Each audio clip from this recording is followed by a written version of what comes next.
Hello, welcome back to All for United WFC. As Barry says many times on these things, do not adjust your TVs or anything like that. How long has it been since you've seen all four of us on the same show? It's been such a long time coming, which I'm sure a lot of people in the chat will be very happy about, because like I said, last season, this was the Monday crew. This was the Monday night 7 o'clock that you've all come to know and love with match reactions and things like that. So we're going to get into all that later in the show when we talk about West Brom. We're going to be talking about, obviously, Kyler Rendell as well. We're going to start with the FA Cup draw. Firstly, though, for somebody who's not been on the channel for a while, so Jess, it feels only right to come and ask how you're doing, because I know everyone in the chat has been asking about you, and particularly on the TikTok lives as well. You've had a lot of people asking how you are and back on the show and everything else. So how are you doing over there? Yes, I am good, thank you. I am so happy to be back. It has been way too long, like way too long. Oh gosh, that's a bit much there, Connor. All right. That wasn't me. I should have known it was Barry, obviously. No, it's so good to be back. And do you know what? It was so nice to be back at the football as well on Saturday night. And just a really nice game to go back to as well. Obviously a comfortable win. But I got to see all my friends, and yeah, I'm just, for once, I'm in a really good mood actually. So I'm very happy. No, absolutely. We're obviously delighted that you have been able to come back as well, and you know that's obviously a lot of love for you in the chat, as I thought there would be. You know, I'll put on my tweet, you know, fan favourite as well. But no, I will just say publicly on here, Jess, you should be very proud. Obviously, that the journey you've been on to come back to this point, to come back at games, obviously back on here as well, which we're obviously very happy with. Right, should we start with the draw then? That happened less than half an hour ago. The exact draw I wanted. I'm so happy, if you can't tell, because it is the closest team to me by location, and it is probably, well, I think it's a favourable draw. No disrespect to Wolverhampton Wanderers. For those of you who don't know, it is Wolverhampton Wanderers away. Charlie, I'll start with you first, because you've not been on for a good minute either, down there in the corner. Happy with the draw? Yeah, happy with the draw.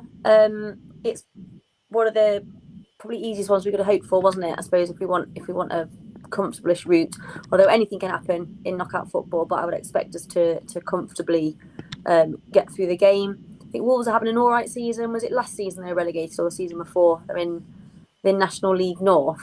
Is that the one they're in? Yeah, tier 3. Yeah, they're doing okay, aren't they? I think they're in second place or something. So yeah, really happy with that draw. Opportunity for maybe some fringe players to get a bit of a game as well, which will be nice. And interesting to see if the new goalkeeper gets a little run out against them. That's what I'm looking forward to seeing.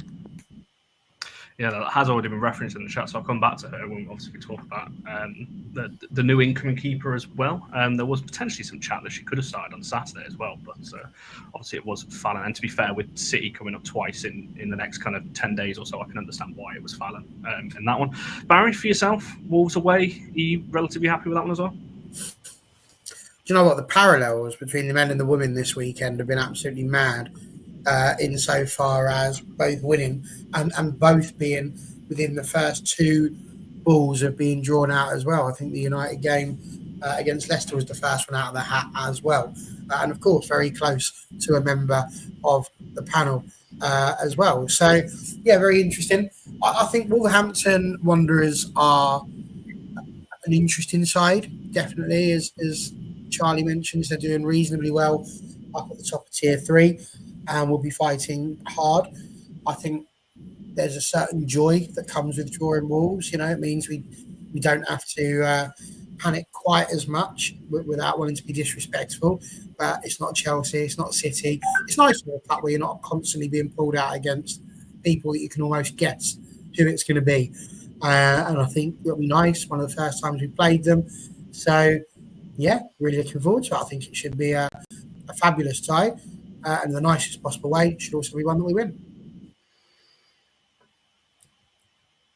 I apologise if anything I say is horrendously delayed, by the way. This is going to be really entertaining, I'm sure, for people watching, but I'm lagging all over the place. So I did just catch the end of what Barry said there. It's lagging again. I can already tell, because I can tell just by looking at the guys on screen that it's not quite... Just wait.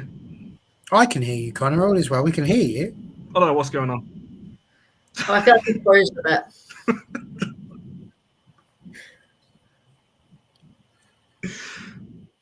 Jess, I think he's going to ask you the same question. Why don't you crack on while she just sits I was there? going to say, should I just start chatting rubbish like I normally do? Yeah, I think a good draw as well, to be honest. I would very much like to see, some of the sort of fringe players, like we were saying previously, get a good game. I would like to see a few more get played at the weekend, but I think with the scoreline being so tight for so long, I can understand why no rotation really happened, especially given the Christmas break and the run of games we have moving forward. I think that should be a really good game to watch. It is also one that I would try and get myself to. I have said that I'm only going to aim to get to some home games, but I would probably try and drag myself down potentially for that one because I think it's going to be a good one. Right, I'm not back. I'm freezing all over, but you might be able to hear me fine. But honestly, I can't see a thing what's going on in here. You're moving. Freezing all over the place. I didn't get a word of that. I know Barry said something then, but I didn't get a word of what you just said. It's annoying. I had just like an absolute masterpiece there. It all. Yeah, I did. I can see people are still really happy, that you're back though. So that's good. Obviously, I've been missed. Did that I've come got through on so.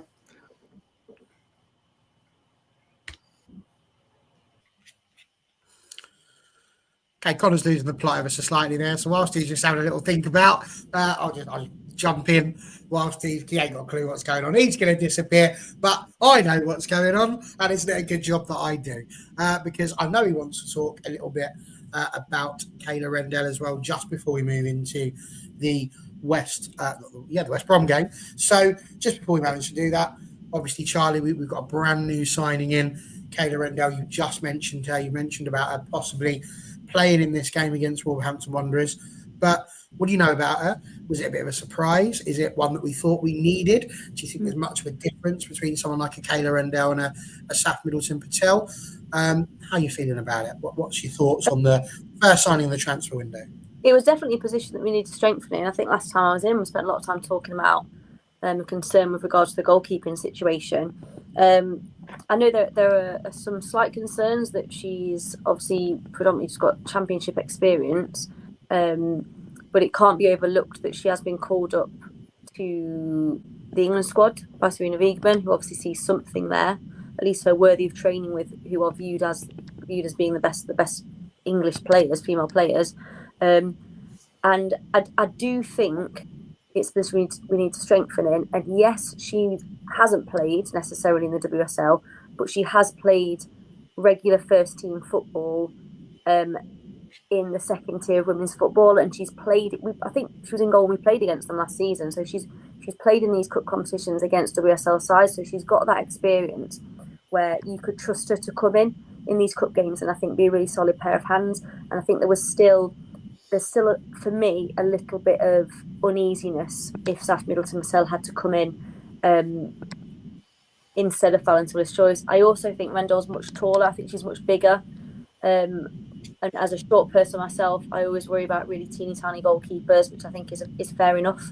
But yeah, I think she's a good signing, an important one. And yeah, completely under the radar. I had no idea. To be fair, I don't go often to the cesspool that is Twitter to deliberately search for things. It's not the best place to be at the moment. So yeah, it was a surprise for me. And yes, I think Rat27's just said playing for England under 23, she looks strong. She's a good proposition. We got Mary Earps in sort of the prime of her career, and she became a much better goalkeeper with Ian Wilcox training. So you'd imagine he's going to have a really positive impact on the new goalkeeper, and obviously training alongside the greatest goalkeeper currently in the world in PTJ won't harm her development either. Yeah, I mean, it's an interesting one, Jess. I mean, looking at what Charlie's just said there, she's right. There's a lot that's been said. Sean's already come on saying that he'd like to see Saf getting a loan move. But on the one hand, you've got Mark Skinner saying these youngsters, they need to go out on loan. They need to have the ability to play. Charlie's just mentioned, I think she's had 70-odd appearances for Southampton over the course of the last 6 years. Now, if she's in that sort of situation, she's going to lose a lot more games now. She's not going to be playing as regularly because of the fact that Fallon is just a brick wall at this moment in time. What do you see happening with Kayla Rendell? Do you think it's a good signing for us? Is it a good move for her? What's your thoughts? I think for us, absolutely, it's a very good signing. You know, we needed like another backup keeper, really. I think Saf she did okay when she played. I think the problem is having an academy goalkeeper come up. You do not have the joy that you do with outfield players in that you can lob them on for 10 minutes at the end of a game. You know, a keeper is kind of either on or they're not. The best you can do is let them sort of play half a game, which means getting a younger player up to WSL standard or up to, you know, top flight standard is very, very difficult, which is why I think a loan move, I think it was Sean said that he'd like to see a loan move. And I think that would be the best outcome because she needs game time, basically. And she's just not going to get that at United because in no universe is that really going to happen. Because like I said, she just can't, you can't bring her on for like 10 minutes and give her a run out. You can't bring her on and just see how she does and kind of like ease her into it. With a keeper, you're all or nothing. So I think this signing was really stunt her growth. Pardon? Do you think that will stunt her growth, not having the ability to play as regularly, or do you think she will be put out there as like a cup goalkeeper? How do you think he's going to use her? I would like to see her go out as a cup goalkeeper. However, I feel like, and this is based off the previous season, like I think we saw Fallon once, didn't we? Whereas I would have liked to have seen it in all those cup games. Obviously, we won the FA Cup, so I wouldn't really change anything now. But, you know, you want your second keeper to be playing all your cup games. And I don't like that we didn't do that with Fallon. So I am concerned that she won't get the game time that she should do. But if she comes and plays in those cup games, then she stands a really good chance of, you know, challenging Fallon, essentially. And I think for her career, this is a chance to get her into the WSL and get her known, essentially. And for her, she's probably thinking, do you know what, even if it doesn't work out at United, if she can get some cup action, then maybe one of the other WSL sides will pick her up. Because we've seen things like that, you know, United's second keepers, you know, like Ramsey, they've all baggers have, you know, moved on and kind of stayed in that top flight. So I'd imagine that would probably be her kind of aim. But for now, I think she'd be wanting to challenge Fallon. And I've only seen the odd thing here and there, but, you know, she's a young keeper. She's only 23. She's nowhere near her prime. If she can continue to develop, then there isn't actually any reason why she wouldn't be challenging Fallon. You know, a couple of years' time, maybe that could be her number one spot, which is only going to improve the team, really. So for me, yeah, great signing. I think really good signing. I'm looking forward to hopefully seeing her play. Very, very good. And just to throw this one out there, sorry, that's why I was just switched off a little bit there. This has actually a minute ago just been posted by Emma Sanders. Man United defender Jade Riviere is set to sign a new long-term deal with the club. More on BBC Sport, apparently. So it looks as though Jade Riviere will be signing a new long-term deal here at Manchester United. But there we go. We'll come back to that when we have more information. But initial thoughts on that, I presume, just through either nodding, waving, jazz hands, whatever you want. All quite happy with that? That's great news. I think that's really good news. Absolutely. I think we're getting a little bit squeaky bum time, weren't they, about players signing contracts and what is a contract and what is not a new contract. So for Jade Riviere to sign a new contract, I think that's big. I think that's a big move from us. Hopefully they don't now just announce a triggered 1-year option and they do announce an actual new contract. But yeah, that's great for us, I think. That'd be amazing. Yeah, absolutely. If it is an actual proper contract that they get, because it says a long-term deal, so I can't imagine a 1-year extension being anything too spectacular on that one. But yeah, so again, for those who've just clicked on, Emma Sanders has suggested that Jade Riviere is set to sign a new long-term deal with the club. That's rather loud, so I'm assuming that the boss is back. Hello, Yeah. Honestly, this laptop is going out the... I can't swear on it. It's going out the window in a minute. Like, this has been the most frustrating, 15 minutes. Well, we've had a lovely time. We have. I was just going to say, I'd love to have missed you. But... What are we talking about? Well, we've just finished talking about Kayla Rendell, and we've obviously just seen the breaking news from Sanders that Jade Riviere is set to sign a new long-term deal. So we just took a brief sojourn into there. And now we've got the question being asked, is Connor actually Emma Sanders? To be fair, I've never seen them both in the same room. I was going to say he conveniently disappeared and this story was conveniently broken. So it's his alter ego. 15 minutes. I mean, the only thing I will say on that is if you read my cutback article, there was a little teaser about this contract coming out in that article. I purposely wrote it in a way that obviously kind of teased that there was a contract or two on the way. So, yeah, all right. There you go. So for those of you who read my articles, you'll have got a little hint on this one that this was on the way. But yeah, so there we go. So it's out there now, so we can talk about it. So that's good. Yeah. Which is nice. But there we go. Right, I think I'm back. You're not freezing and jittering around like you were a minute ago. So We're fine, mate. Just back over here then. Yeah, there you go. You're back in your. Oh no, he's not. There we go. Jeez. You there? Cool. So you've done. I'm gonna have to play catch up now because I couldn't listen along to what you were saying. Yes, we're all very happy with Kayla Rendell. She's lovely. We love Jade Riviere, Honor Who, and we're just about to go to the lineups. Was where we were going to go. Yes. Well, I'll just ask you then. What do you think of the lineups? Because obviously we did get the news. We did get the news. Obviously that Grace and Simi were out. Grace and Simi were out.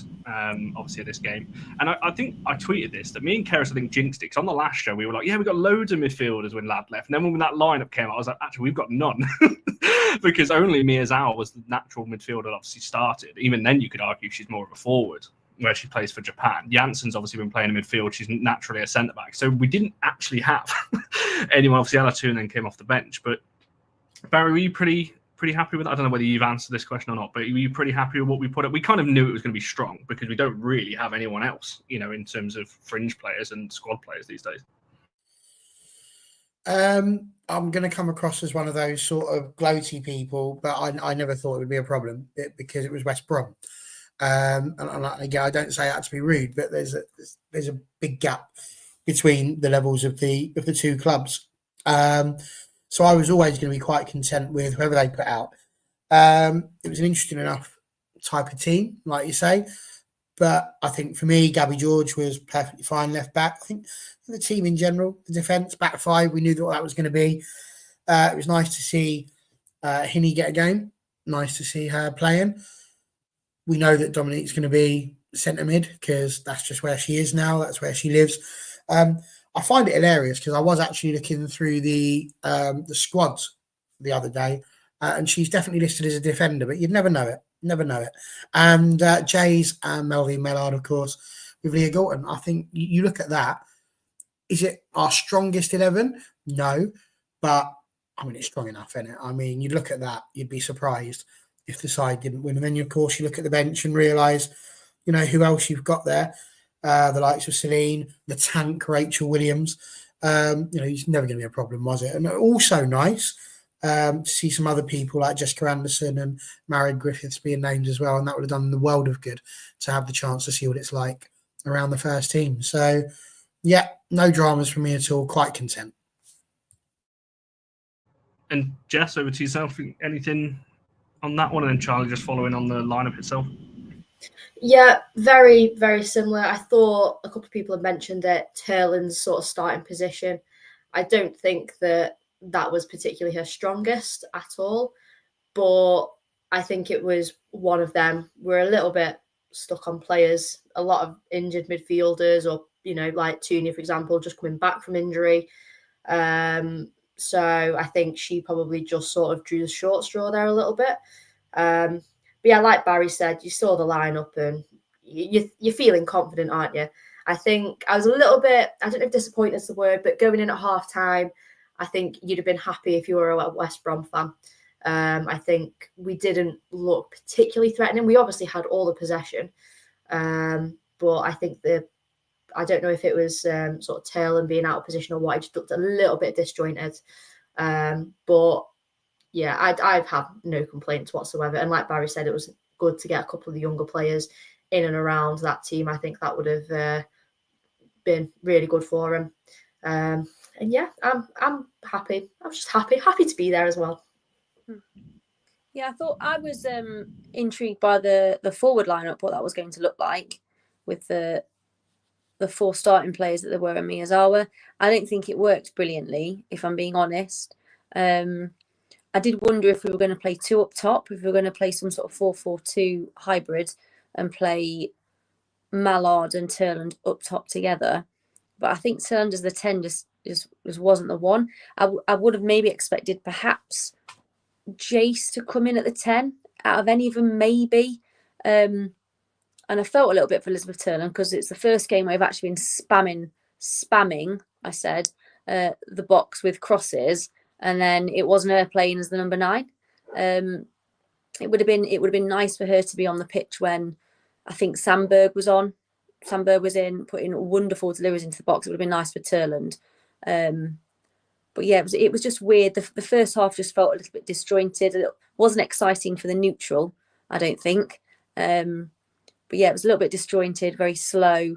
And we'll probably get onto it later, but I think a couple of the changes are really changed the intensity of the game. No, I definitely want to get onto the subs as well, because I think I agree with you. I think when I saw that lineup, I thought 4-4-2 as well, to be honest. When I saw it on there, and I thought, but then when the teams lined up, I messaged somebody in the ground. I was like, that's Turland in midfield, that is, because you could just kind of work it out from roughly where they're standing. It was for me, that just didn't work, and I never want to see that again because I can't lie to you, I completely forgot Turland was playing because she just wasn't involved in it. And to be fair, it's not a position. For people who have watched her for years, the years I've watched her, I've never seen her play kind of there or in that kind of system anyway. So yeah, not for me. Let's not do that again. But yeah, you've kind of brought me last in terms of the first half, because if there was any kind of complaints, I think it was maybe in the first half a little bit. We were kind of you could see what the tactic was: get it into the get it to the wide areas, put crosses in. I've actually got no issue with that. I know some people do. My issue was actually with our finishing in the manner it was, because I don't actually think, and Barry, maybe you'll agree or disagree with me here, I don't actually think we tested their keeper at all throughout the whole game, to be honest. Particularly in that first half, I didn't really felt like. Obviously, we got the goal, which was nice.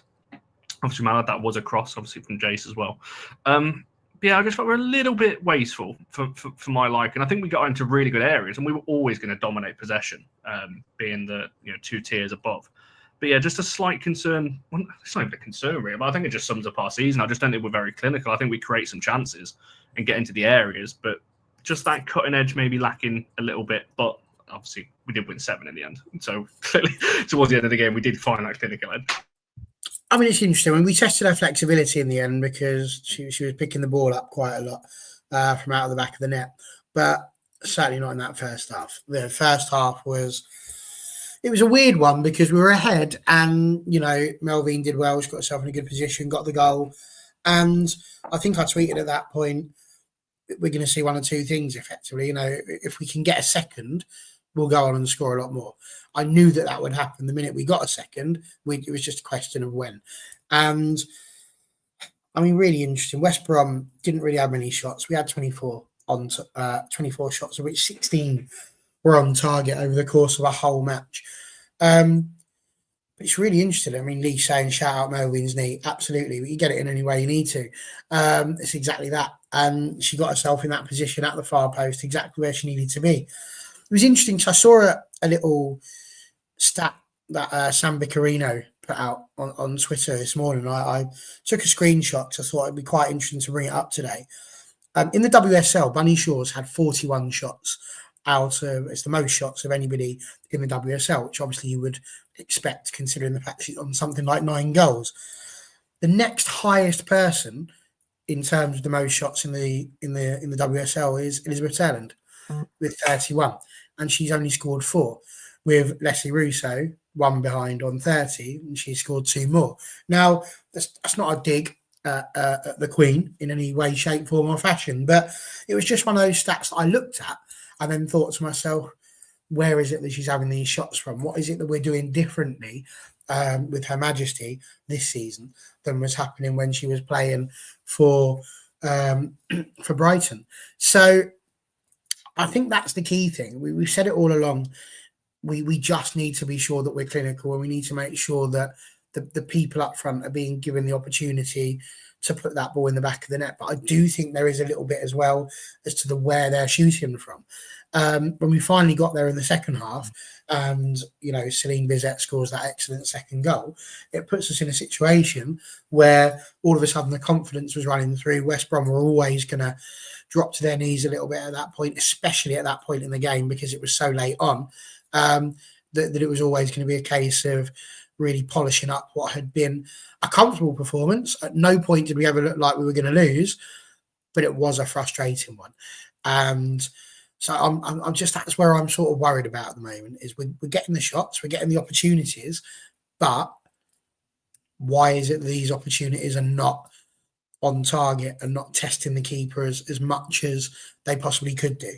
And on this occasion, we can't say it's because we put Elizabeth Celin in the 10 necessarily, because there were other people. But Charlie's quite right. The ball goes in terms of the box, and they have plenty of opportunities. So, yeah, I'm a little bit frustrated at that at the moment. I think that's where my worries are, because we are creating chances, but we're just not putting them away. And that, to me, is the big thing. Defensively, we've nailed it. We've literally got a brick wall in goal. But what we don't seem to have is the tank, putting the ball in the back of the net. And so, yeah, just want to see a bit more of that. But, yeah, first half, crap, really. Just comfortable crap. When you're going, we're ahead, we're winning. It's not a problem. So just have it on in the background, quite happy, didn't you? I think that was in the ground. I think it was around the 50th or 60th minute mark. I think Ema said to me, does anyone actually know what happens if this is a draw? And I was like, to be honest, I didn't even contemplate that this could be a draw, because I didn't think we would still be 1-0 up after 65, 70 minutes or something like that. And I thought, actually, yeah, they could, just one chance down the other end. If we don't kill this, obviously we then saw what happened. And I think once the second goes in, the floodgates kind of open there. But Charlie and then Jess obviously following on this one in terms of that first half. Anything that kind of stood out really for you there in terms of what, do you agree with Barry there in terms of the chance we created? Yeah, I just think with regards to Elizabeth Turland, I just find it bizarre that we don't play to her strengths. Really peculiar, I think, that we're just the tactical setup is to not do that, because we've talked about the 3 or 4 times, and it has only probably been 3 or 4 times when for her across the course of the season a decent ball has been played in the box to her, and I think she scored 3 of them. So we know what she can do, but that hasn't been happening in the majority of games for her. Her role in the majority of games seems to be like a one-person pressing machine, which is just ludicrous. And then, like I said, a game where we were then playing balls into the box, and decent ones at that, because I think Mallard had a couple of the chances in the first half where she should have buried them, really, and she didn't. And I love her, but that's what happened. I think if Turland's in the box receiving those, I think we score a second one before half time. So I think I've said to you before, I don't understand why we went out and got her if we weren't going to play to her strengths when she was on the pitch. Very bizarre. I would hope that off the back of Anna Sandberg's performance that we will see more of her. I know we've not seen her massively what she's her defensively against a better side, but her attacking output in the cameos we've had has been brilliant. But they haven't been when Turland is on the pitch. I think we need to see them together. But yeah, first half wasn't great from us, but West Brom offered very little. There was no jeopardy there from them. I think it was really tough for them. And I was sat watching at home with my family, and it wasn't a great watch, but I just said they're going to run out of legs at some point, West Brom, because they're just chasing shadows. If we'd gone into third gear, we would have been 3 or 4 up at the end of the first half. But we've barely got out of second gear all season, which has been, I think, part of our problem. But West Brom were always going to run out of legs, and then they were going to leave holes everywhere, weren't they, once the second one went in, like we said. But yeah, it was a worry just that we weren't cutthroat and we didn't put them to the sword when we quite easily could have done. But I think, like we said, the setup for some of the players was wrong again. But I think that's the story of our season. And you look at the players that came on and you think, crikey, some of them I'd like some of them to be starting against Man City, really. We can't play like that against Man City in a first half. The game will be over at half time. So yeah, it was an old fashioned game of two halves, wasn't it?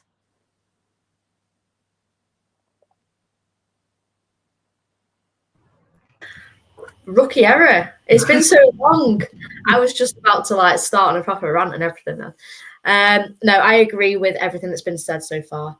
I think before the game, one of my friends asked me what I thought the score was going to be, and I think I said, it's going to be like 6 or 7-0. But I thought that was going to be like 6 or 7 goals spread sort of semi-evenly across 90 minutes.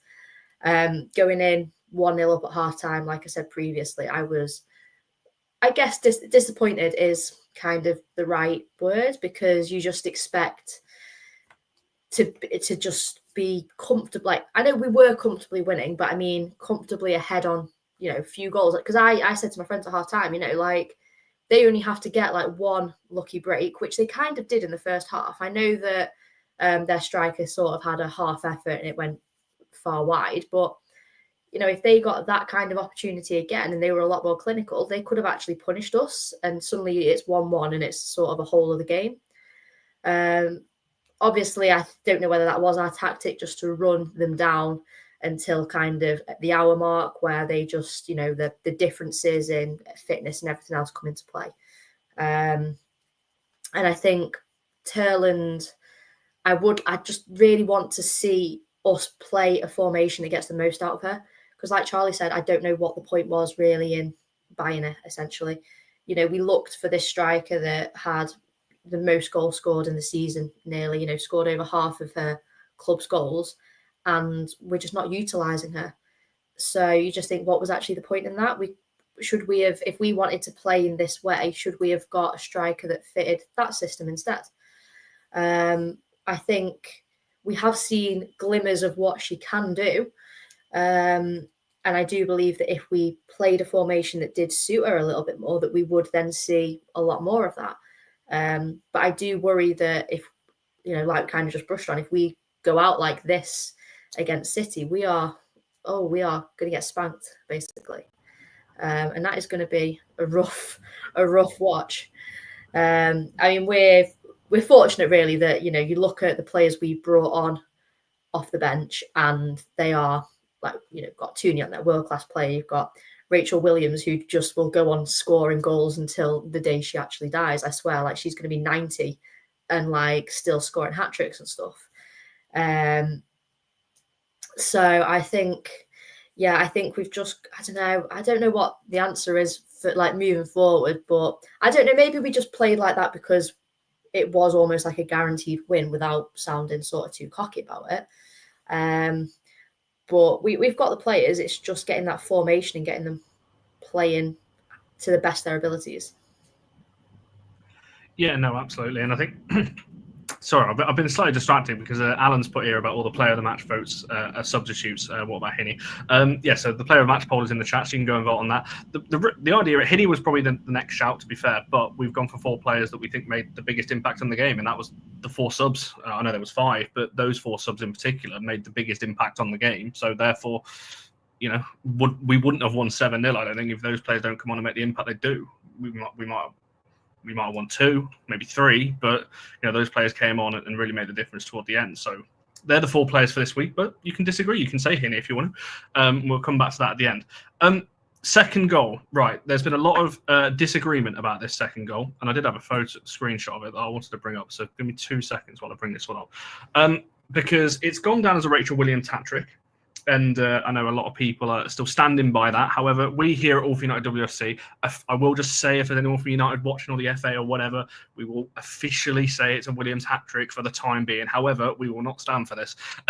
We believe that Celin Bizet has been robbed of a hat-trick in this occasion. So if I just bring up this screenshot, because, as I said, I happened to be filming at the time of this goal. So we did get the full goal on camera, but you can see the precise moment here where Celin Bizet touches the ball.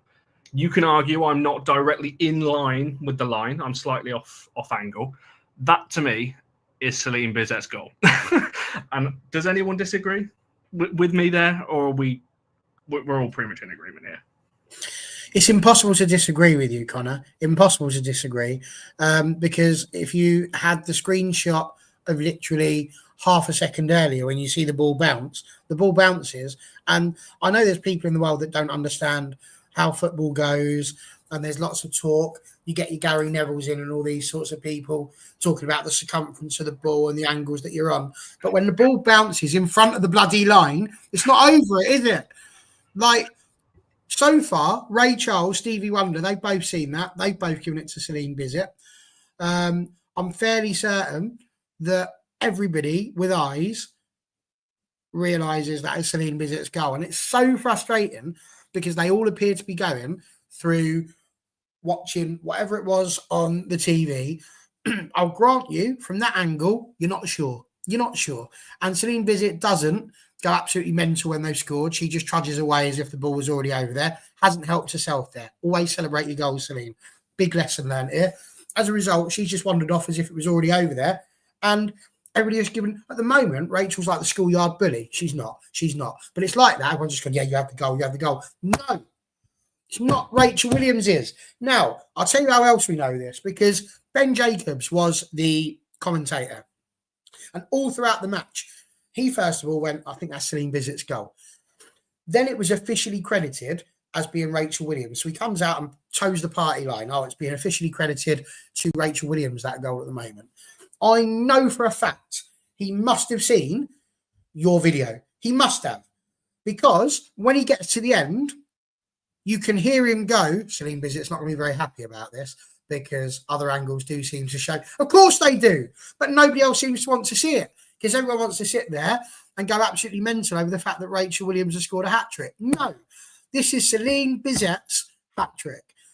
And it is so frustrating, because in the men's game, this would not happen. It wouldn't stand for. And I get passionate over statistics, Connor, which makes me sound a lot worse than it should. But I do. And this is so frustrating because it's so easy to see. And it shouldn't even be an argument. Like, it doesn't need a dubious goals panel. It's not dubious. It's the most obvious thing you could see. But it's not being given. And they're taking ages to get around it. You know, I love Rachel Williams, and she turned the game. Her coming on and playing the way that she did, along with her and Anna Sandberg. Between the two of them, they've absolutely made a massive difference there. But that is Celin Bizet's hat-trick, and it should be given to her. And frankly, I think it's disgusting that Man United women would have seen this. They know that video exists. They must do, because I tweeted it to them in the response. Have a feeling that might be so did I off the WFC account. Before you do it. They know it's there. There's loads of people. The Adobe WFA cut. Oh my God.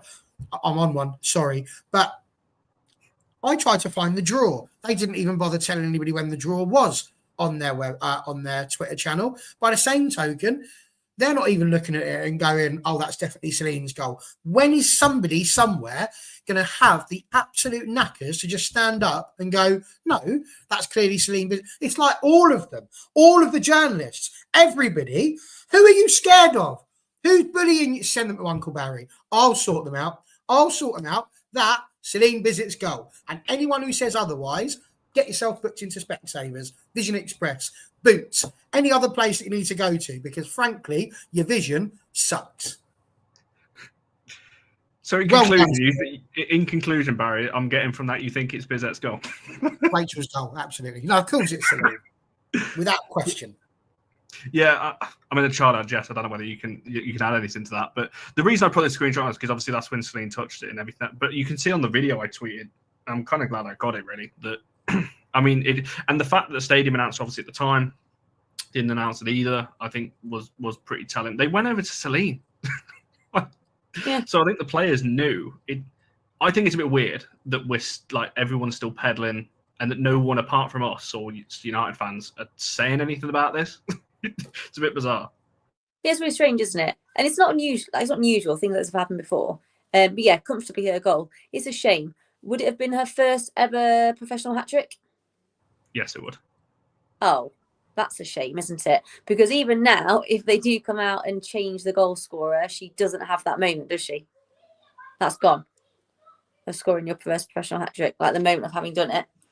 Just bizarre. It was really obvious. I was saying I was watching from home and the angle on YouTube wasn't great. And even we were like, oh, that's Muzzy Bizet's goal. Amazing. She scored immediately having come on. But yeah, the players ran to her first. It was all very bizarre from start to finish, wasn't it? Weird. Yeah, Do you think it's weird that, like, I think it's good that she's not come out and gone, that's my goal, because she's professional. I think she should do. Now she's heard Barry's rant. I think she's going to come out. But I do not think it's weird that, like, unless I've missed it, like, none of the other players, even like in a jokey way, have come out and been like this has got Millie Turner written all over it, I think. I was going to say, I'm surprised no one's making like a meme out of this, because I know what those lot are like. Like, they turn it into a joke, or something's going on one of their Instagram stories where, like, they're taking the mick out of either Williams or Bizet. But it was, I don't know if it's just because obviously where I was sat is basically the angle of that video.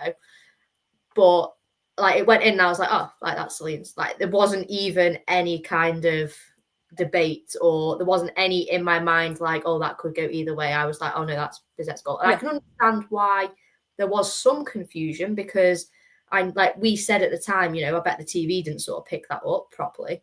But why we are still debating it, like 48 hours later, I don't know when like this exists. And like, it's just not that deep. Like, just give her the goal. Like, she scored it. Like, why are you being weird about it? Just give her the goal. What's frustrating, Jess, is once somebody within the corridors of power at Manchester United must have seen that video. And it's not like you're looking at it and going, oh, that's really close. That is bloody obvious. I've got the screenshot on my phone. You can see where the ball bounces. Surely there must be somebody with enough power at that club to go, that is blatantly Celin Bizet's goal, and turn around and going, yo, Skinsy, that's not Rachel's goal. That's definitely Bizet. Give it to Muzzy. Give it to Muzzy. Send it out. That's why press depart. Who's in charge of the Man United women press? Because whoever it is, it's time to go. P45. Because if you don't understand how to get your players correctly, it's disgusting. It's disgusting. It's outrageous. And frankly, it's just made a mockery of our football club once again. And it's really, really annoying me. But I do have to say, to Leigh, congratulations. You reminded me I got some for Christmas. Nice. Calm myself down. Thank you very much. How many years ago was it where Harry Kane got awarded a goal for one he didn't actually even touch? Like, I'm pretty sure. That was his bootsies. I remember that. And he was like, oh, yeah, no, it like brushed my shoulder or something. It was like, yeah, got himself awarded that. He didn't touch that. And she can't get this. Oh, shocking. That is double standards, that is. It's certainly a weird one. And like, I agree with you, Jess, actually. I'm surprised none of the players have just put like a jokey thing about it or anything. It's bizarre. It's really weird to me that, because like I said, I put it on the tweet, obviously, that Celin makes it 2-0. And then underneath, I put there was a bit of confusion whether the goal was going to stand, because Maya, Millie, and somebody, I can't remember which other player it was, all ran to the ref. And the ref like put a thumbs up, and then Maya like turned around and go like really happy then, because I think there was a bit of confusion whether that goal was allowed to stand or not. At the time, but yeah, I hope it gets changed. I don't know what the timeframes are to getting this changed, whether United are looking into this with obviously the official match report that comes out, obviously with the FA and so on. I think there has to be obviously some communication there and whatever else. Whether it gets changed or not, I don't know. We'll wait and see. But I have certainly done what I can with that clip and sent it to whoever I can to try and potentially get that changed. Apologies, Rachel Williams. I know I'm sure you'd love the hat trick, but it is certainly Celin's in our eyes, and certainly the eyes of everyone on there as well. So we'll wait and see what happens on that one in the coming days. Right, let's move on to. I'm going to skip a goal. Sorry, Rach. This feels like we're just doing Rach dirty here. But we've got to talk about Ella Toone's goal, and obviously the fact that she's back and everything else, because she has had a month and about a month and a half out with obviously her injury. And this one is no debate what the goal, who the goal scorer was. And just again, because I'm really happy that of the angle of the goal, I'm going to play our view where me and Jess were sat for this goal. And if you listen carefully, you can hear a certain Mia Claydon go, oh yeah. Like, I think she says something like, oh yes, or oh my, or something like that. Just listen to when the Ella Toone strikes the ball and you'll hear a Mia Claydon in the background. Oh, hell yeah.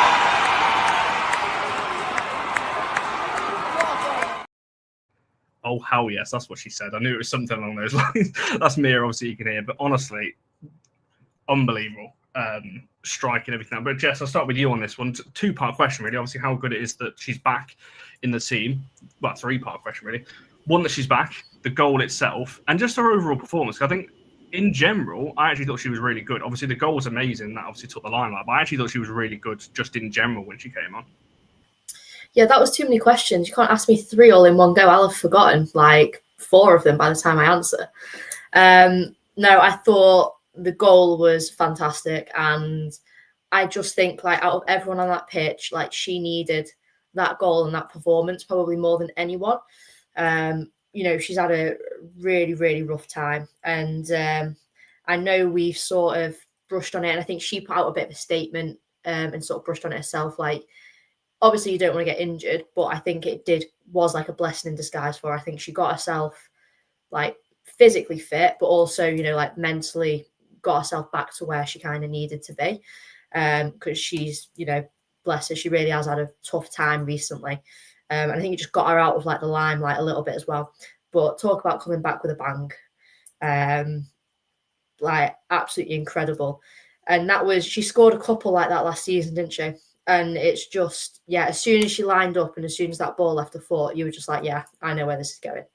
I thought her overall performance was really good. I think, obviously, we mentioned it before, the subs came on and changed the game. And I think she was a big part in that. I think it just added like a lot more made the midfield a lot more like dynamic and movement sort of a lot quicker and got the ball pinging around a lot nicer. And she only needs a little bit of space. And I think the fact that she had the confidence to do that after having so much time off injured and then, not really performing as she would have wanted prior to that.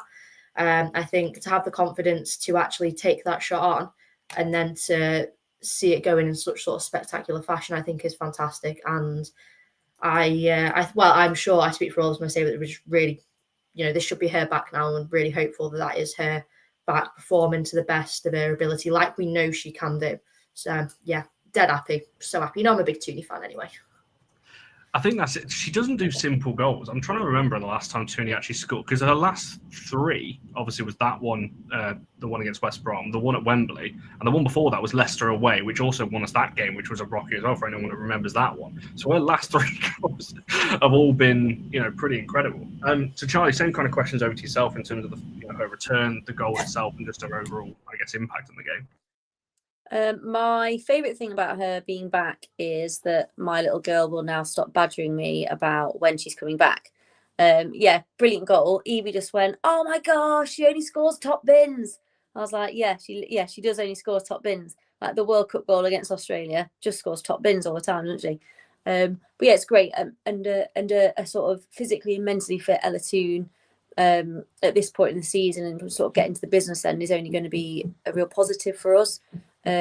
Because she's such an influential player and she's been quite the leader, I think, for the last couple of years. So again, really important to have her back. And I thought her and the performance of her and Miyazawa and Janssen in midfield together was understated, but I think it worked quite well. We've talked about midfield balance and I thought that worked really nicely when the 3 of them are playing together. So good signs going forwards. I don't know why Grace was out. I don't know if she was being rested or if she's got a slight injury or something. But it looks like we'll be okay with the midfield with the 3 that finished the game. But yeah, always pleased to have her back. She's been arguably our most consistent player for years now. And it's just lovely to have her back on the pitch, scoring the goal that she's been desperate to score. You've been able to see the frustration, I think, in her in the first half of the season at maybe not performing at the levels that she would like to. And I think she's always been a player that's put a lot of pressure on herself, and that coupled with sort of the personal situation must have been hell. It must have been really, really grim for her to have to sort of deal with that in the spotlight. So yeah, it's good that she's had time away and recouped and sort of worked on herself a little bit and recovered a little bit. And to see her come in then and do a performance like that, again, granted against West Brom, but she came in and she was firing on all cylinders. And she just upped the intensity. Sandberg came on and really upped things, and then Toone came on, and it was just trouble for West Brom from that point, really, wasn't it? No, absolutely. And Barry, same over to yourself, because Charlie and Jess have both picked up on Toone did an interview after the game when she was talking about, she felt it was good for her to go away. And it's like I put on my tweet, I think you never want someone to get injured, but I do think that has done her the world of good, actually, just getting away from football full stop. I think just getting out of the spotlight a bit, being able to focus on herself and, mentally and physically. I think, to be honest, I think we'll see a much better Ella Toone now for the second part of the season than maybe what we saw in the first. I think the thing is, when you're in a situation, it's always easy to just sit there and go, no, I need to do this, I need to do this, I need to play. It's my release. It's where I go and spend my time. It's, all of that makes sense. And especially when you're in the situation. But actually, a break from something can often be what you need. And you don't know that you need it because in your mind, you think that taking that time away is just going to make you concentrate more on the negative side. And those sorts of things. And I think that really she massively needed a break. We've said that for a while. Her numbers were still amazing, but she needed a break. And, she had suffered just before Christmas one of the worst feelings that anybody will ever have to undergo. It's the hardest thing in the world to lose somebody close to you. Not least somebody who has been to every single football match, taken you through your youth career and supported you as much as Toone's dad did. So it was always going to be hard for her. And for her, I think she just wanted to carry on playing, just wanted to carry on trying to make him proud. But actually, she needed that break. She needed the ability to go away. She had, to be completely fair, fans on her back. There were people moaning, oh, this isn't Toone. She's not playing the level she should be playing at. So she had all of that to worry about.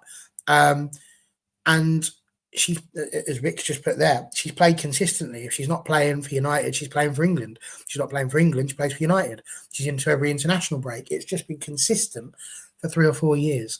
And she needed this break. She needed it. And it shows. She's come back. She's playing well. She's got a smile on her face.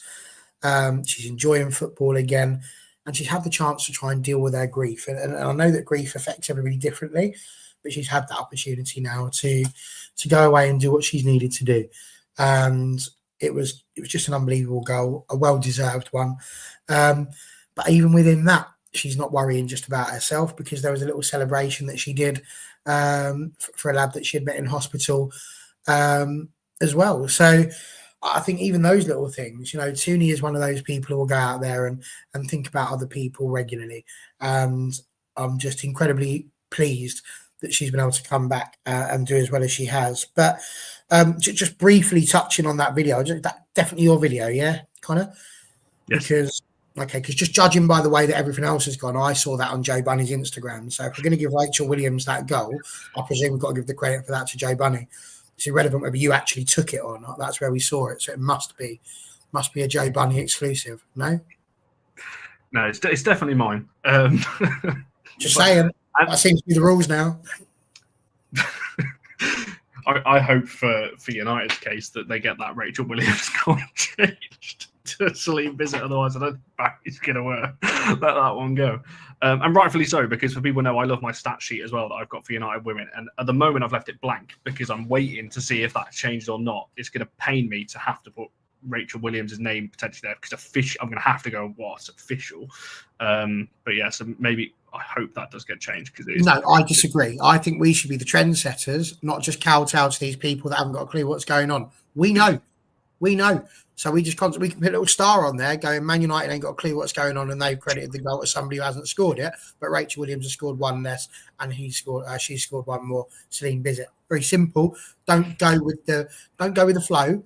Stand your ground. We're going to be different. It's a deal breaker for me. Otherwise, I'm off. And there might be people here that go, no, that's it. Let him go. Give it to Williams. We'll see. But that's it. It's a deal breaker. Otherwise, that 5-year contract's gone, and I'm doing a Rashford. Like I said, I'm doing my best to influence. I've tweeted it. I've sent it to people. Like I don't know what more I can do. So we'll see. We'll wait and see what happens on that one. Do your very best, Gandalf. Get yourself a hat, with one stick, and just go, it shall not count. Something like that would be great. Brilliant. I don't know when that's going to work or not. I'm so glad I was able to rejoin the show because I'd have missed all this. But there we go. What goal are we on? Ella Toone. Like I said, I'm not going to go through goal by goal because I feel like we're going to be here or not. We're already on 55 minutes, and I said that I didn't want to be on for ridiculously long tonight, so I'm not going to go through all the goals. I'll kind of come back to Williams' couple of goals and the Bizet ones when we come to player of the match at the end. But a player, I think she's also on the poll, but I think is worth a mention. Jess, I'll throw this over to you, is Anna Sandberg. At the moment, she's got 3 assists. She might have 2 if that goal is changed from Williams to Bizet, because then it will go down as a Williams assist. But Anna Sandberg, I guess the question, well, two-parter again. Obviously, her performance in the game, but do you think she stakes enough of a claim now to be starting in the WSL? Because I think that is probably the one position now we're looking at. There's an argument that the backline's only considered 3 in the WSL, so why would you change it? Sandberg, for me, has played pretty well every single time she's played now. And I think she's probably getting to the point where she's like, well, what more do I need to do to get a start in the league? What do you think on that one and just her overall, I guess, performance in the game? I think it's a tricky one because, like you say, we've not conceded that much. However, I do think quite a bit of that is due to Fallon just being, well, Fallon. So I'm torn because, yes, she has played fantastically well basically every time she's come on, which means you know, like you said, what more can she do? She's going to be wanting a start, surely, because that is what you are pushing for. And she, you know, has kind of earned it. I guess to not disrupt the formation, I would kind of, I don't know, it's difficult to expect to have like a bit of middle ground maybe, rather than sort of starting her against the City, start her against the team sort of lower down in the league. Not because I don't think that she can handle herself. It's not that. It's more like disrupting that back four because it's been so solid, more or less. So yeah, I know that's a very non-committal answer, but yeah, I think short answer is yes, she's definitely like deserved to start based on, you know, her performances. I think every time she's come on, she's played really well, and the weekend was absolutely a testament to that. I thought she was fantastic when she came on, and I do want to see her starting. I would just be hesitant about breaking up that back four. But yeah, I think based on performance, she probably is maybe performing a little bit better than Gabby George. You know, Gabby's also been out for so long, injured. So yeah, I'd just start her. I feel like you guys are giggling, stressing me out. It's not. It's not anything you're saying. I'm assuming me and Barry are laughing at the same thing. It's usually a comment that we've noticed and we can't stop laughing about it. Yes, it is the same one then. So it was that one that did make me laugh. Is that what it looks like? I need to get this stuff up ASAP. I've got the stuff to put up. I'm literally looking at it over there. That will go up behind me, so it won't be a bland wall that you're currently looking at. But no, I've not moved home. As I said on a couple of shows ago, all I've essentially done, what was behind the camera before is now behind me. So I've just flipped my desk around. But that's what's happened there. Charlie, Anna Sandberg, as I said, currently 3 assists at the moment. But just her overall impact in the game, as I said, it's a tough one, isn't it? Because we're not conceded too many in the league. I would argue that we're still giving up a lot of chances, yes, particularly down that side. So do you think Anna has maybe done enough? I mean, personally, I don't think he will. I think it will be the same that we see against City next week with the League Cup midweek. I would imagine Anna probably starts that one, if I'm being totally honest. But league-wise, do you think maybe she's done enough now to warrant that start? Yes, absolutely. I think Gabby George has had a couple of decent performances in games where we've been under the cosh a little bit, and she's tracked back really well and covered ground really well. But I just think the attacking output from her, because these days that's as important, isn't it, for a fullback as a defensive display, whether you agree with that or not. I think the attacking output from Gabby George has been poor. And I think we've seen from Anna Sandberg, and again, yes, against weaker opposition, but there wasn't a lot of attacking output from Gabby George against West Brom, if we're being completely honest. Anna Sandberg came in and she was really good. And the way she crosses the ball into the box and where she places it consistently, I've said already in this show, I think I would like to see that with Elizabeth Turland on the pitch as the number 9. I don't expect Skinner to take a risk. Well, not for me, it wouldn't be a risk, but what he would view as a risk against Man City in the next couple of games. I still think we can expect to see Gabby George playing the majority of both of those games. But I would always go back to Onabaje's first half against City. Do you remember that 2-2 behind closed doors during COVID? I think that was the game. Lauren Hemp made absolute mincemeat of her. And then the second half, she was brilliant. So at some point, and Honor was young then, you have to just throw a player in and give them a chance, and it's sink or swim and give them a go. And she's just been so good every time. And she arrived to a fair bit of fanfare, paid decent fee for her. She's a really good footballer. And I just think, she's, like I said, she's the sort of player, I think she's the fullback I feel will get the most out of the number 9 that we've got on the pitch with her delivering to the box. And I keep saying that's what we're missing, is when Muzzy Bizet isn't on the pitch, we miss the balls into the box to Turland. So I'm not now going to sit here and say Anna Sandberg shouldn't play, because I think she could be really important to Turland going forwards. Yeah, no, I tend to agree. I think Truter made a good point as well. Her set pieces / corners are probably the best in the team. From what we've seen this season, I would say yes, because we've changed set piece taker a lot this season. So many players have had a go, particularly the fullbacks. Like every defender, I think, bar Melly Turner has taken one. But for me, Sandberg has created the most. Obviously, a couple of assists already from set pieces, which is something we're obviously severely lacking since Celin left in the summer. Yeah, Barry, same kind of question to yourself then, in terms of Anna Sandberg's performance and just that left back slot. I mean, yes, she has. She's played brilliantly. She came on, she changed the game, but it's a very different sort of game. There seems to be a bit of a school of thought that seems to be coming out that Anna is better going forward, and that Gabby is better defensively. And I think if you're going to play Man City, you need to worry about the defensively side of things as it stands. So I would absolutely expect in the league for it to be Gabby George for that reason. Now, again, some people are suggesting that, well, if she doesn't play left back, how can she ever be tested? Well, yeah, maybe. But I guarantee you that if you play Anna Sandberg, she gets tested, gets beaten a few times, Bunny Shaw scores 3. Nobody's coming in here and going, yeah, we shouldn't have played Anna Sandberg left back. Everybody's coming in and going, sack Mark Skinner, he's atrocious. And we'll skip over that fact. So I do think there is a bit that you need to just go, yes, she does deserve one. Is this necessarily the game to throw her in at?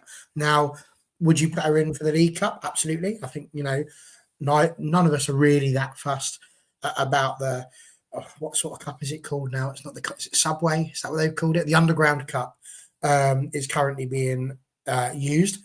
So why not throw him in that? Give him an opportunity by all means, because we've always said that that's what that cup is there for, to give them that opportunity and a chance to play, and it rests them both as well by sending over their splitting up the time that they spend on the pitch. So. There's a few people as well suggesting maybe putting her at left wing. I don't understand. We've just spent ages talking about how May Letitia was a right back and could go there. We've spoken a lot about how Dominic Janssen is a defender and she's in midfield. I don't know that sticking left backs into left wing when we've got perfectly good options in that situation is the right one either. I do think she needs to play. I think she comes on. Absolutely. I don't think we're in a situation, if you're chasing the game and you need some opportunities and some chances, absolutely throw her on, especially later on in the game. The legs will be fresher, so that'll be good. Help us with the chasing back as well as getting forward and putting them in. So, no, I don't think I would start her against Man City at this point, but she absolutely, in the very Liam Neeson sense of the words, has a particular set of skills, and those particular... Connor's got no idea what I'm talking about here, but that particular set of skills could absolutely be put to good use. So, yeah, listen, she changed the game, but let's be fair, she's changed the game there against West Brom, who are, I believe, a tier 3 side. Sorry. So you're in a situation where you kind of just got to go, maybe calm down a little bit, give Gabby the nod, because that defence, by the way, best defence in the league so far. So, this idea that we're going to change it where we need to be as good as we are defensively, I get it. We need the balls for Turland and such like.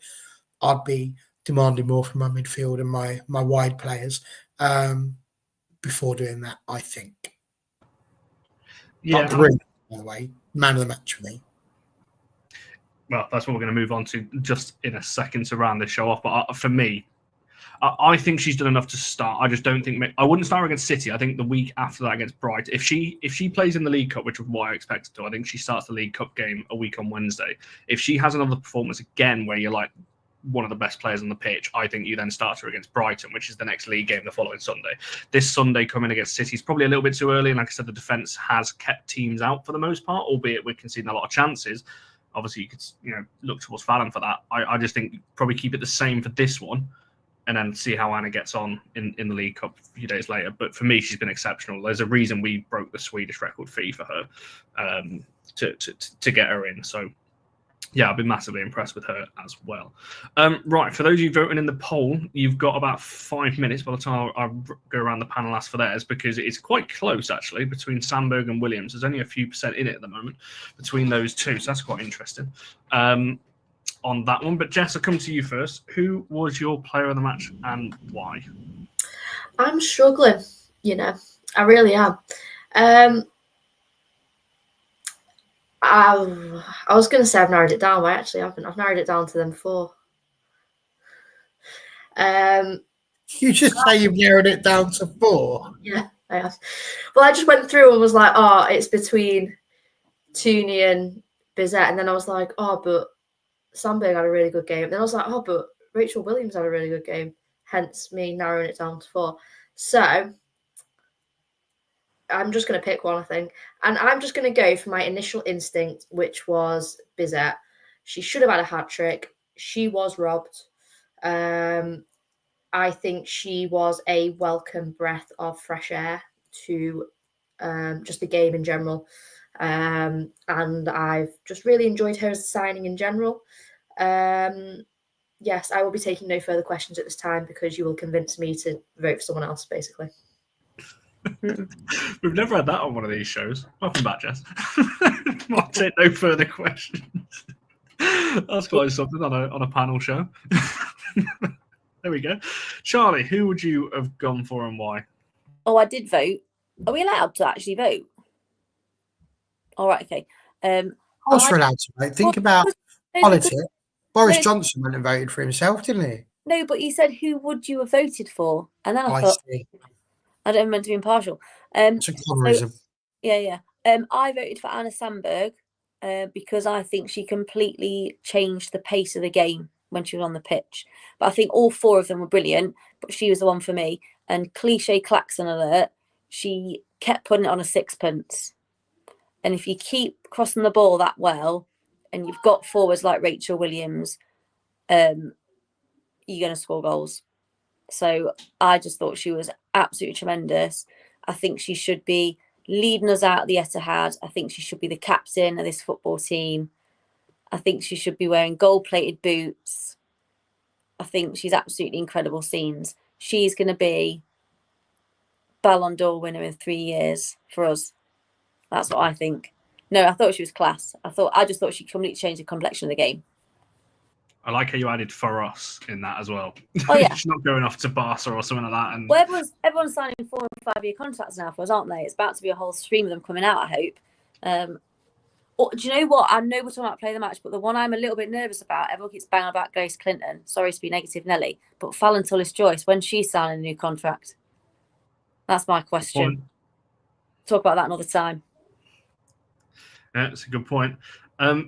Barry, same player of the match for you, and I think Rach deserves, a good mention as well. And I think Pods and Times put there, about heading classes and so. Someone actually messaged me that during the second half that because we've not really spoke about the other goals, but Rach's 2 other goals that she did get, diving headers, and she for all her faults, and people can say about her age and things like that. And to me, she shouldn't be starting in the league and these kind of things. That shouldn't be our go-to. But she is extremely clinical when she's on the pitch. You give her, I don't know how many chances she had, 4 or 5, she scores 2/3. So what do you make in that one in terms of her and just who would you have gone for player of the match? I think you've already said, actually. I think you said earlier on who your player of the match was. Yeah, I mean, listen, Rachel Williams is one of my 3 favourite players at the football club. She just epitomises to me everything that a football player should be, especially a forward line. She came on, and just with Anna, I think Anna and Rach, between them, really changed the game. Just so people know, I voted...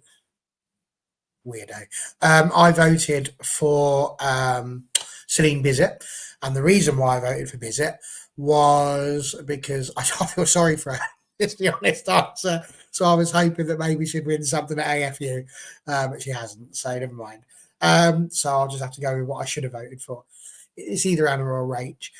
I think Anna did the hard work. She did the assists. She got loads in there. But like you said, Rachel Williams was pivotal in 3 of those goals by scoring 2 of them and hitting the bar on the first one. And that's what opened that moment where Anna Sandberg's ball gets crossed in, Rachel Williams heads it, it hits the bar and is pushed up by the goalkeeper. It's, she's done really well there, bounces in front of the goal. And at that point, with Bizet being there to put it over the line, those 3 players gave us the ability for us to be able to post a really big score, because we could have been looking at just 2 or 3-0 if we were lucky at that point. It could have finished 1-0 because we just weren't doing what we could have, I think. So tricky, bit of a shame, but I think I have to go for Anna, because that was what I said initially, because I do think she was absolutely brilliant. But like Rachel Williams, my God, like she just belies her age so often. And then you watch her afterwards, and it's so matter of fact. She's just like, yeah, whatever. I just turn up, score a goal, not a problem. And it was her birthday as well. So I'm going to change my mind. I'm going to leave it to Rachel Williams. It was her birthday, and she deserves something if she can't have a hat trick. Yeah, I think I do agree with everything that you said there. I think, Rach is that kind of player. I actually said when she got brought on, I said to the people around me, I said, this is such a Rachel Williams game. Kind of West Brom are going to tire. The worst player you want to come up against is somebody like her who's just going to run at you all the time and bulldoze you over and do all that kind of thing. And is very clinical in front of goal. It was just, that game is perfect for her. My issue, it's not even Rachel Williams' fault because she doesn't pick the team, is when she's starting up front against the likes of Chelsea and so on. That's where I'm like, that's not where you play her. In those kinds of games, in my opinion. But yeah, so the chat has voted 38% Anna Sandberg, Williams 30, Bizet 19, Ella Toone 11. So Sandberg did win the poll with 38%, but close. Everyone got a decent chunk of votes in that one. I'm well aware that doesn't add up to 100. We've had this before. It doesn't round properly, or it's not rounded on the thing. But there we go. At least there's not a seat between each person, so it's fine. So who did you vote for, Connor? Or who would you have voted for had you been allowed to, but you won't because you want to keep everything brilliant, whatever it is you're going for? It is a tough one. I think it is between the top 3, Sandberg, Williams, and Bizet, because they all changed again. Like you said, I think if we'd have come on here only winning 1-0, I wouldn't have been as happy as I currently am, because only beating West Brom 1-0 when they're not even a full-time team, by the way. A lot of people maybe didn't realise that. They're semi-pro at their level. A lot of those have got jobs and all that kind of thing. And really off the top of it, I actually said that I can't remember which player it was. We did score from it. The player that kind of shoved Tooney for that free kick and gave her a little bit of a shove. I said, can you imagine being? I said, I respect that. Cause going into work the next day being like, oh yeah, I shoved Ella Toone yesterday in that game. So fair play to her on that one. But I think it's gonna have to be Anna. I just think she's impressed me in every game she's playing. This one, all granted, you look at the opposition, but the whole pace of the game, I think Charlie said this, changed with her on the left-hand side. And for me, I think that warrants a player of the match. So for me, she would get it. And she, obviously, the chat agrees with that one as well. So, but I'm just glad a lot of people got votes there as well. It did lead to a goal. It's the free kick. It's the second goal that we ended, the Bizet/Williams goal is that one. But like I said, fair play to her. Not many players can say that. The what goal, sorry? The Bizet/Williams. I know the what goal? You can ask me all you want. Goal. I'm being diplomatic and official about it. Diplomatic. You've got the hair for it. Stick it above the parapet. Funny story for everyone on here, by the way. Actually, here we go. So I had to go to the doctor earlier for something else, and obviously for whatever reason they decided, we're going to need to do your height. So what did it? Put you up against the wall, pull the thing down, and he goes, "Oh, we're going to have to flatten your hair a little bit because of the things, obviously." My hair is. And he pushed it down. Like, do you have to push it all the way, mate? Because he was like proper and put it in front of my eyes because obviously they have to get it to the level up. But yeah, that was the first time it happened to me this afternoon with that one. So how tall are you when it's to the top of your head? Do you know what? I didn't even look. I can't remember what he said. Probably about 6 foot, and then probably about 5 foot when it's actually level with the top of your scalp. Yeah. I forgot what the chart was, but how tall was his quiff? 2 foot, was it? 2 foot tall. So there we go. So yeah, perhaps he's only 4 foot in real life. He's a hobbit. So there we go. So yeah, so you guys don't have that issue. So there you go. Connor first world problems. Well done. That's what I have to do with. Frodo Roberts. Bilbo Roberts. Absolutely not. I'll let you can go with that. I'll run with something else. But there we go. We'll wrap it up there for an hour and 15 minutes. We've covered so much. I say we. I didn't cover the first 10 minutes, so appreciate Barry for stepping in into the role for the first few minutes, where I believe you spoke about Rendell and Jade Riviere. I didn't get to do any of that because laptop decided it was going to have a meltdown. But there we go. I managed to do the rest of it. What? Hang on a minute. I've got to say, Lisa's become one of my favourite people. This is ridiculous. I feel like we're really bonded today. Just get bullied on here, mate. But there we go. Appreciate all of your comments as always. We'll be back later in the week talking obviously about the Manchester Derby, something big obviously to look forward to next Sunday as well. As a WSO, we've got a lot of games coming up with the 2 City games and Brighton and Spurs, Wolves now in the cup the week after Spurs as well. We've got a lot of games coming up over these next few weeks. So I was just about to say that you've met me and stood right next to me. So are you taller than Leigh? Yes. but there we go. Hopefully we don't lose 3-1 Keane. Absolutely not. But we'll cover all of that later on in the week. Obviously, you covered at the start of the show, we're obviously expecting Jay Riviere's contract to be extended. That news obviously broke this afternoon or this evening as well. So keep an eye out for that. I'm sure we'll do many things covering all the different contracts and a potential other incoming as well as we get through the back end of the transfer window, what we're now nearly halfway. So we've got some stuff, hopefully, to look forward to there as well.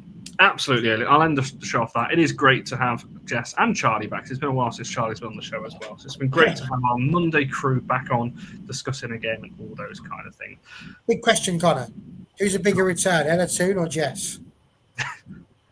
I think it's got to be Jess. It's been, for those of you who wouldn't have realised, it's the last time Jess was on a show was when Melvin Mallard signed for a permanent deal. It's been so long. It's been so long since I've been to a game or been on the show. I think to work out my last game was the game against Chelsea at Old Trafford, where I left at half-time anyway. Not because of the scoreline, although that was enough for me to want to leave at half-time, but I had to go to a wedding. That was actually why I left at half-time. So yes, it's been lovely coming back. Thank you for having me, as always, Condog. Indeed. And an hour and 17 minutes you've done as well. Look at that. I know. I'm exhausted. I'm going to go lie down now. I don't blame it.